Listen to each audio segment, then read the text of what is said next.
They say these things when they want to try. Look, even for me personally, my character, and they would try to attack my character. They'll say he a rat or he this and that. Yeah. All you gotta do is ask him who I told on. Paperwork. I ain't never told on no nigga in my life. Yeah. In the Prem situation, look at this case. It'll tell you who told on him. Right. My name ain't in that case. You see what I'm saying? But they talking about, they try to use that I needed to order protection, but why it feels like I'm the bully out here then? If I needed protection, you needed protection, nigga, and your protection gone. What happens when hip-hop beef stops being about bars and starts being about family? What happens when diss tracks turn into merch and a late mother's name gets pulled into the chaos? This isn't just another Instagram trolling session. This isn't just two rappers trading shots for clout. This is legacy, pride, and generational ego colliding in public. It all exploded when 50 Cent responded to diss records and merchandise connected to T.I. and his sons, King Harris and Domani Harris. The situation escalated fast, especially after artwork referencing 50's late mother and old allegations resurfaced. Then, just when things couldn't get messier, Rick Ross jumped in with a comment that reignited one of the oldest narratives in hip-hop. Now fans are divided. Some say 50 is bullying. Others say the young guys stepped into grown man business. But one thing is clear. This isn't just rap anymore. This is personal. And when it gets personal, somebody always takes it too far. If you thought this was just social media drama, think again. It started like most modern rap wars start. Not in a studio, not on a mixtape, but on social media. A post, a caption, a reaction. And suddenly, the timeline is on fire. When 50 Cent saw diss records circulating from T.I.'s camp, specifically from his sons King Harris and Domani Harris, he didn't respond with a freestyle. He didn't drop a surprise track at midnight. He did what 50 always does. He weaponized humor. He jumped online and mocked the entire situation, joking that he didn't even need to rap and telling them to get off his page. Laughing emojis, sarcasm, cold dismissal. But here's where it changed. This wasn't just bars back and forth. The diss records reportedly included references to 50's late mother. And in hip-hop culture, mentioning someone's deceased parent isn't regular battle rap. That's nuclear. That's personal. That's something that can't be undone once it's said. Then came the artwork. Domani's track titled Miss Jackson allegedly used imagery connected to the fire involving 50's former partner, Shaniqua Tompkins. That visual alone reopened an old controversy that's been whispered about for years. The house fire, the accusations, the rumors that never fully died. And that's where history creeps back in. Years ago, during his own feud with 50, Rick Ross dropped a track called Mafia Music, where he publicly blamed 50 for that same fire. It became one of the most talked about allegations in rap beef history. Nothing was legally proven tying 50 to it, but the narrative stuck. Once something is said in a diss record, it lives forever online. So when Rick Ross jumped into the comment section recently and typed "Let it burn," with fire emojis under posts connected to this new diss, it wasn't random. It was strategic. It was him reactivating a storyline he helped create years ago. He didn't need to drop a song. Just 3 words were enough to remind the internet of an old accusation. Now look at the layers forming. On one side, you have 50 Cent, a veteran who built his career on calculated trolling and psychological warfare. He doesn't always respond musically because he understands attention is currency. If he laughs at you instead of battling you, he's framing the narrative. He's telling the audience you're not even worth a serious response. On the other side, you have King and Domani, sons defending their family. Emotions are involved. When someone comes at your mother, especially publicly, the instinct is to react. And from their perspective, they're not trying to be strategic masterminds, they're protecting their household name. But here's the dangerous part about that. 50 Cent isn't just a rapper, he's a businessman, a media strategist, a master of turning opponents into memes. When you respond emotionally to someone like that, you're stepping into his arena. He doesn't need to win lyrically, he just needs the internet laughing with him. And fans started dividing immediately. Some said 50 crossed the line first by clowning Tiny Harris. Others argued that once you involve someone's late mother in a diss, there are no rules left. One side sees bullying, the other sees consequences. Meanwhile, T.I. himself sits in a complicated position. As a father, you want your sons to defend the family. As a veteran rapper, you know exactly how ugly beef can get. He understands the layers. He understands how quickly music can spill into real-life tension. And then another argument started bubbling online: the double-standard conversation. Critics pointed out that when 50 previously went after Lil Meech, people didn't jump up to defend him the same way. They argued that 50 has a history of targeting younger figures in the culture. So why is it suddenly unacceptable when King responds? But that comparison ignores one key difference: generational power dynamics. 50 is established. He has decades in the game. When he trolls, it's expected. When younger artists fire back using personal angles, it feels like escalation. And escalation is where things get unpredictable. Because this isn't the early 2000s anymore. Back then, diss tracks lived on CDs and radio. Today, they live forever on social media. Every caption, every comment, every emoji. Screenshots circulate instantly. Narratives form within minutes. Rick Ross adding gasoline. Fans picking sides. Old allegations resurfacing. Artwork pushing boundaries. And through it all, 50 Cent staying mostly amused, rarely rattled. But don't mistake amusement for weakness. 50 built his reputation, surviving some of the most dangerous eras in hip-hop. He understands that silence can be louder than bars. Mockery can sting longer than a diss track. And sometimes the most powerful move is refusing to treat your opponent like an equal threat. At the same time, King and Domani are building their own identities. They're not just T.I.'s sons. They're artists trying to carve out space. And controversy, whether intentional or not, brings visibility. So now the real question isn't who can rap better. It's who understands the long game. Because once you involve family, once you revive old accusations, once veterans like Rick Ross start commenting, this stops being casual entertainment. It becomes layered, strategic, emotional, risky. And the internet is watching every move. Now here's where the situation gets deeper. Because this isn't just about diss tracks. It's about psychology. It's about hierarchy. And it's about understanding who you're really dealing with when you step into a public battle with 50 Cent. For over 2 decades, 50 has built a reputation that goes beyond music. He doesn't just respond, he studies. He doesn't just attack, he embarrasses. And there's a major difference between those two approaches.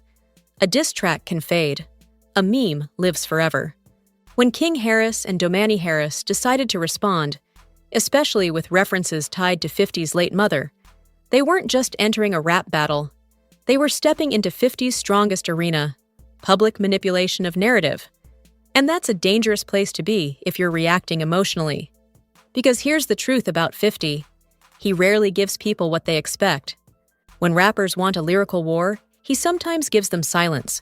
When they want silence, he gives them mockery. When they want respect, he gives them sarcasm. That unpredictability keeps opponents off balance. Now let's talk about the generational tension in this entire situation. You've got T.I., a respected veteran who came up in an era where beef had real-world consequences. And then you've got his sons, who grew up in the social media era where clout spreads faster than caution. Back in the early 2000s, when 50 was beefing with artists like Rick Ross, the battles were brutal, calculated, and often personal. But there was still a certain street code that older artists understood. You knew when something could spiral beyond music. Now, with younger artists entering the mix, the line between trolling and escalation is thinner than ever. Domani's Miss Jackson title alone was layered. It felt artistic. It felt almost poetic. But pairing that with imagery tied to the Shaniqua Tompkins house fire controversy, that wasn't subtle. That was intentional. That was pressing a bruise that's never fully healed. And when Rick Ross commented, "Let it burn," it wasn't just a random troll moment. It was history resurfacing. It was him reminding everyone that he once accused 50 publicly in his track Mafia Music. He didn't have to say much. The internet did the connecting for him. That's the thing about rap beef in 2026. You don't have to explain the backstory. The audience already knows it. They've seen the old clips. They've seen the interviews. They've seen the court documents. Everything is archived. So when Ross jumped in, he wasn't just trolling 50. He was amplifying the younger generation's attack. He was validating it with his presence. And that shifts the energy. Now, instead of 50 versus T.I.'s sons, it starts feeling like multiple fronts. But here's the strategic problem. 50 thrives when multiple people come at him. He's built for chaos. The more names involved, the more content he has to work with, the more angles he can spin. And spin he does. Notice how he didn't immediately drop a diss track. He didn't rage. He didn't sound hurt. He laughed. He posted. He joked. That's dominance in his world. If you can laugh while someone is trying to hurt you, you control the perception. Meanwhile, King and Domani are in a different psychological position. They're defending their mother. They're defending their father. They're defending their family name. That's emotional territory. And emotional territory leads to unpredictable moves. One caller in the discussion made a key point. This might be bigger than music. Because when you escalate publicly, you introduce real-life variables. Security, reputation, pressure, pride. And pride is the most expensive thing in hip-hop. Now let's address the double standard conversation again. Critics brought up how 50 previously clashed with Lil Meech, who's close in age to King, and didn't receive the same backlash. That argument isn't entirely wrong. 50 has gone at younger figures before. But there's a power imbalance people ignore. When 50 trolls, he's punching down in terms of age, but punching from a position of cultural dominance. When younger artists respond by invoking a deceased parent, that shifts the optics. It feels heavier. It feels more personal. And fans react differently to that. Optics matter. 50 understands optics better than most rappers alive. He knows that if he keeps it humorous, the public sees him as unbothered. If he gets angry, he risks looking rattled. And in rap beef, perception is everything. But let's not pretend 50 doesn't calculate risk. He knows T.I. isn't just any rapper. He knows Atlanta loyalty runs deep. He knows involving family could trigger unpredictable reactions. So his approach stays right on the edge. Disrespectful, but rarely directly threatening. That's intentional. Now zoom out for a second. This entire situation also benefits everyone involved in terms of visibility. King and Domani gain attention. T.I.'s name trends again. Rick Ross re-enters the conversation. And 50? He remains at the center, exactly where he prefers to be. Controversy fuels engagement. Engagement fuels algorithms. Algorithms fuel revenue. It's ugly, but it's effective. And the audience plays a role too. Every comment, every repost, every reaction video amplifies it. Platforms reward drama. So even people condemning the situation are technically helping it grow. But here's the part most people aren't talking about. Legacy. 50 built his brand on resilience, surviving real street trauma, and turning pain into power. References to his late mother hit differently because his upbringing is central to his identity. That's not just a random diss angle. That's attacking the foundation of his story. At the same time, King and Domani are trying to establish independence from their father's shadow. Stepping into a conflict with someone as powerful as 50 might feel like proving courage. It might feel like claiming space. But the question is, at what cost? Because once narratives spiral out of control, you can't fully reel them back in. Once old accusations resurface, they take on new life. And once veterans like Rick Ross jump in, the battlefield gets crowded. Right now, it's still social media, still music, still commentary. But hip-hop history has shown us that when ego, family, and old grudges collide, things can shift fast. And the real battle might not even be on a track. Now here's where everything becomes bigger than rap. Because what we're really watching isn't just a beef. It's a power test.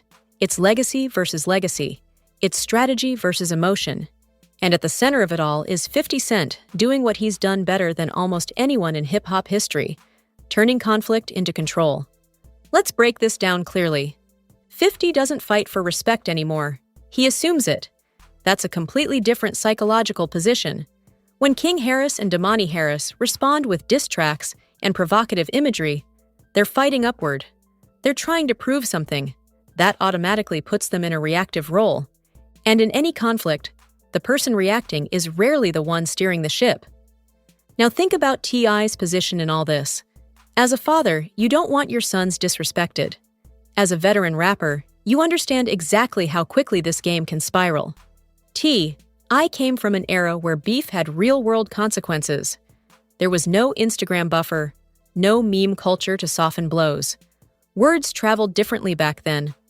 So now he's watching his sons jump into a battlefield that he himself has navigated before.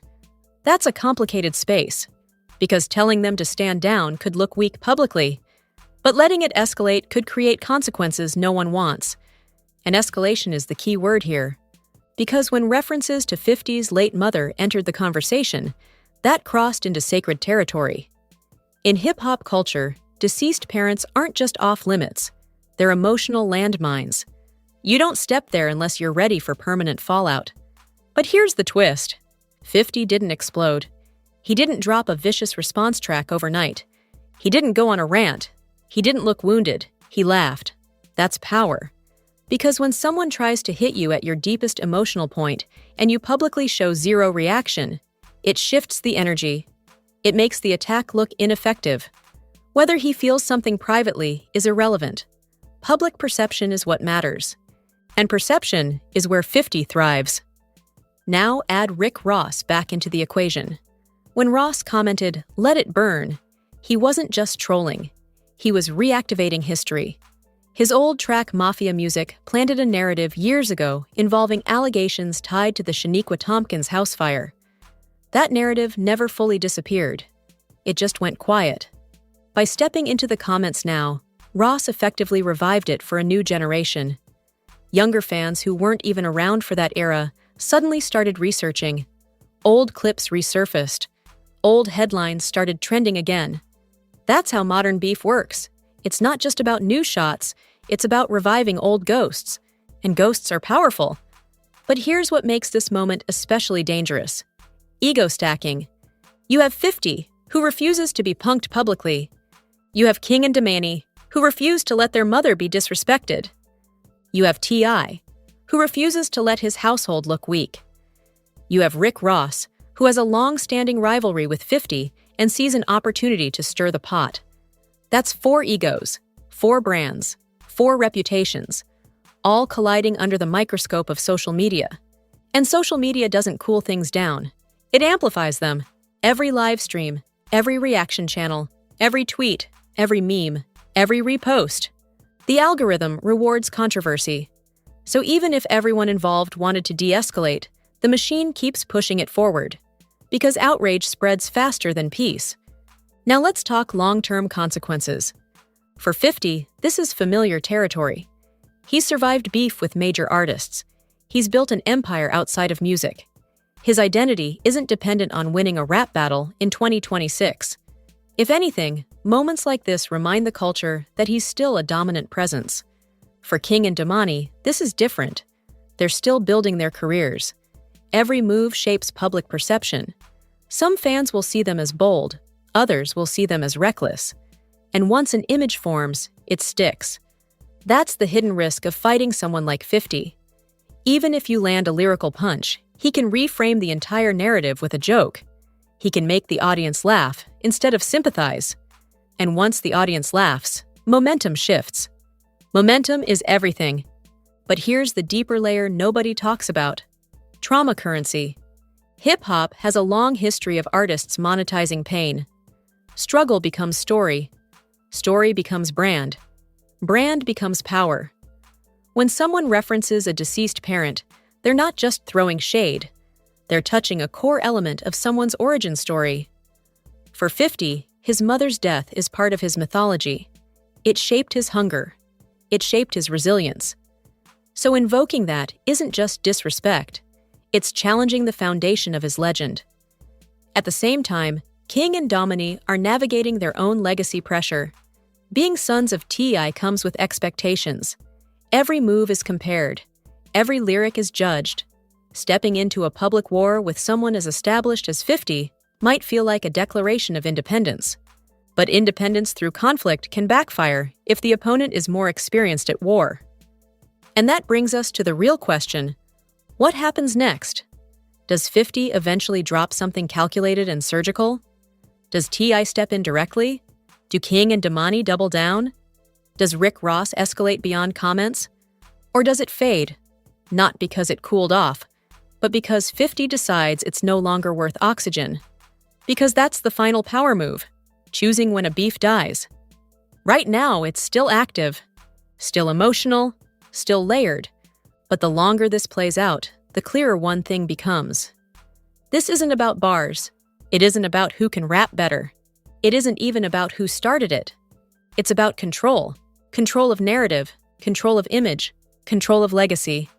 And in hip-hop, the person who controls the story usually controls the outcome. If you want to stay ahead of every explosive moment in hip-hop, from legendary beefs to behind-the-scenes drama, this is where you need to be. Every post, every track, every comment could change the story, and you don't want to miss a single move. Hit that subscribe button, turn on notifications, and join us as we break down every angle, every player, and every strategy in the game. Stay in the loop, get the full context, and watch the drama unfold before anyone else. This is your front row seat to the reality behind the headlines. And trust me, you'll want to see how it all plays out.